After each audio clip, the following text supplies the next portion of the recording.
Hey, welcome back to our discussion on rational functions. This is day 2. We're coming off of a day where we really focused on introducing ourselves to vertical and horizontal asymptotes and the behavior that the graph exhibits as it gets closer and closer to those asymptotes.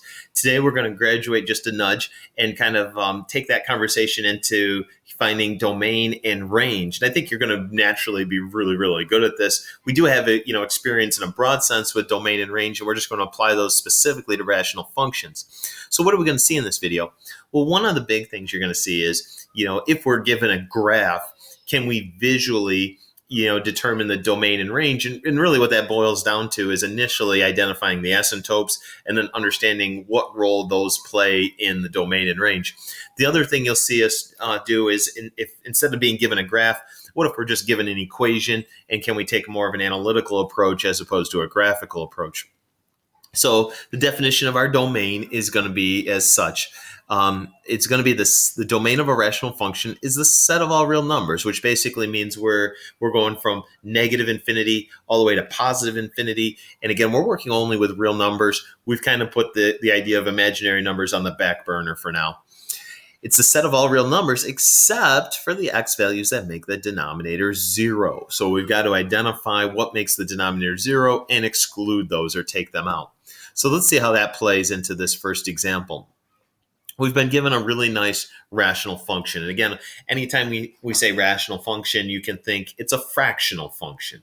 And of course, we've got our numerator, x squared plus 6x plus 8. And we've got our denominator. And what you'll notice that's very nice about that denominator is it's already factored. So that was a nice gift there. What we would say is that the domain here is going to be the set of all real numbers except 0. Why 0? Well, because of this term right here. If we let x equal 0, then that forces the entire denominator into a 0, and that's bad. Also, x cannot equal 4 because of this term here, and x cannot equal negative 8 because of this term here. So once you get that denominator factored, it's really easy to identify what our domain is going to be. Now, how do we communicate this mathematically? Are we gonna write out that sentence every time? So we really have two options, and you can pick whichever one you're more comfortable with. I do confess, I think historically most students choose interval notation. I think it's a little more intuitive. It makes a little more sense, but there's nothing wrong with set builder notation. And what we're saying here in our set builder notation is the domain of f is all x's. So this little notation right there, it says, is basically the equivalent to saying all real numbers, such that, or except, x cannot equal 0, cannot equal 4, cannot equal negative 8. And that's all you would do, is you would just list all of your exceptions right in here. Interval notation says we're going to include every real number from negative infinity to negative 8, plus every real number from negative 8 to 0, plus every real number from 0 to 4, plus every real number from 4 to infinity. And in other words, we're just taking out the negative 8, the 0, and the 4. The reason, if you recall from earlier conversations, this parenthesis indicates that we're not including negative 8 itself. We're including everything right up to negative 8, stopping just shy of negative 8 itself. All right, let's look at some real live examples. Identify the domain. So this all comes down to the fact that we can't divide by 0. So basically what I'm going to do here, this is going to feel really weird. We're going to totally ignore the numerator. Whatever's in that numerator has no bearing on our answer. We're going to focus exclusively on this denominator. And if I set that quantity equal to 0, we'd get x equals 7. So there's the one exception right there. I'm going to say all values of x such that x cannot equal 7. That would be called my set builder notation. Or I could say negative infinity to 7 plus everything from 7 to infinity. All right, on our next example, I just want to make sure the denominator's factored. So I'm going to go difference of 2 squares. Not worried about the numerator at all. We'd say x cannot equal negative 4, x cannot equal positive 4. So I could say, if I'm using set builder notation, all values of x such that x cannot equal positive or negative 4. Kind of a nice trick to combine both there. Or we could say, let's see, negative infinity to negative 4 plus everything from -4 to 4 plus everything from 4 to infinity. So, the interval notation maybe took me longer to write, but again, I feel like when we give students the freedom to pick, most of them do choose the interval notation, but nothing says that you have to. All right, on our third example, this is an interesting one. Now, under the set of real numbers, we cannot factor x squared plus 16. It's impossible. In fact, so if you ask yourself, when will x squared plus 16 equal 0? We'll say never. Because think about this. Pick any number you want for x. Once you square it, you make it positive. And then if you take that positive number and add 16 more to it, you're just making it that much more positive, therefore making it impossible to be 0. So there's no vertical asymptotes. There's nothing, in other words, and actually that's a conversation. I think I let the cat out of the bag. We're going to find out that these values here are the location of the vertical asymptotes. So in this case, the domain would just be all real numbers. We would just say -infinity to infinity.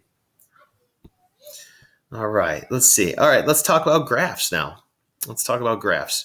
And we're going to include the range as well into this conversation. The domain seems to be a little bit more important, but we'll also hit the range here.